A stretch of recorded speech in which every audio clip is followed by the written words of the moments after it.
So Walmart in the spotlight for its earnings as well as the retailer's input on gun policies. Well, let's ask Burt Flickenger for his take on Walmart's culture. He's the managing director at Strategic Resource Group. Thank you for joining us. Thank you, Rachelle. So as we saw, investors seem to be happy with the latest data from Walmart, but it comes in the shadow of these recent deadly shootings. What's your take on how Walmart is handling this?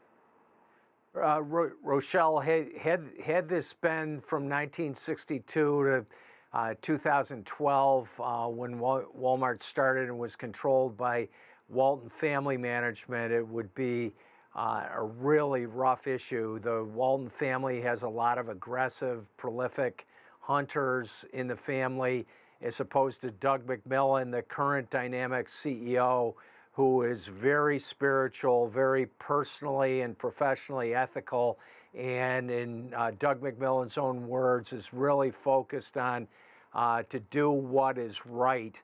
And so, as you referenced well, Walmart's discontinued semi-automatic, automatic, and military weapons throughout its Walmart stores. It's discontinued guns and ammo in half the stores. I expect Walmart to continue to do more of the same, and probably just leave small salients in rural areas, where in the farming regions and some of the others where people hunt for food for their families. But I expect Walmart to really move away from where it had been with guns under Walton Family Management, previously controlling the company. And we have seen that Walmart is removing several items from third-party retailers on its platform as they review some of these products that are actually promoting violence. But we see that the guns really do just account for a small fraction of Walmart's bottom line, especially when you compare it to other specialty stores. So what are the pros and cons of continuing to sell them? Rachelle, there really are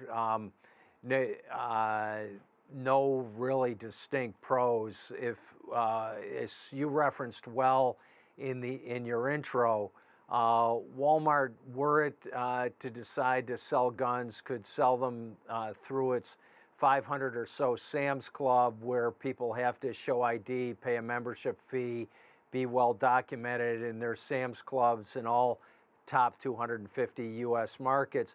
At the same time, as you also referenced well, gun sales at Walmart are less than 1% of total sales. Gun sales have been declining at Walmart over 10% combined the last 2 years, and represented even a smaller part of profits.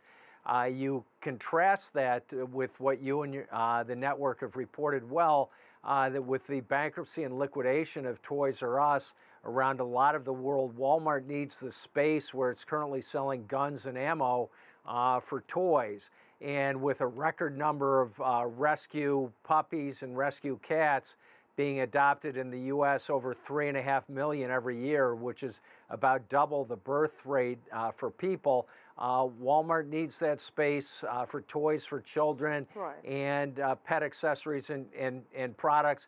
And the inventory turnover on guns and ammo is less than 2 inventory turns a year, where Walmart's turning the rest of its inventory in its destination important key categories over 20 times a year, and many of them. Now, but you do mention an interesting point about where Walmart started. Sam Walton was 44 when he started this company as a small store in Arkansas back in 1962. But looking at the massive scope and influence the company has now, what's driving corporate culture today there? What's really driving the corporate culture is doing what's right, which was not always part of the Walmart culture. Sam Walton wrote in his book called My Story that he always paid employees as little as possible. He felt bad about that, as he wrote in his book later in life. So he put in a profit sharing and pension program on the 40th anniversary of that. It was blown up by his son Rob and the board, in my professional view. And Doug McMillon is really doing what's right in terms of solar and sustainable energy, from JA Solar, Yingli, the major PRC producers, and using the savings from solar energy to pay workers more money and to lower prices for shoppers, for more shopper loyalty.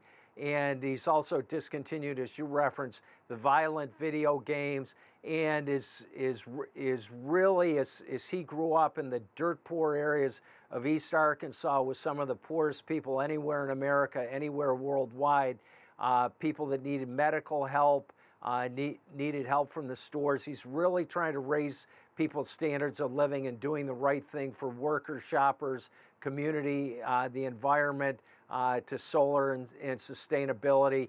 And if you're going to bet on a great worldwide leader, Doug McMillon's the one to invest in, because you're right, Rachelle, Walmart hasn't done everything right in terms of guns, but in my professional view, having followed the company for over 35 years, Doug McMillon will work with the board to do the right thing for Walmart and make it one of the best and most responsible citizens throughout the PRC, throughout Asia, and throughout the Americas. All right, thank you so much. We'll have to leave it there. Burt Flickenger, Managing Director at Strategic Resource Group.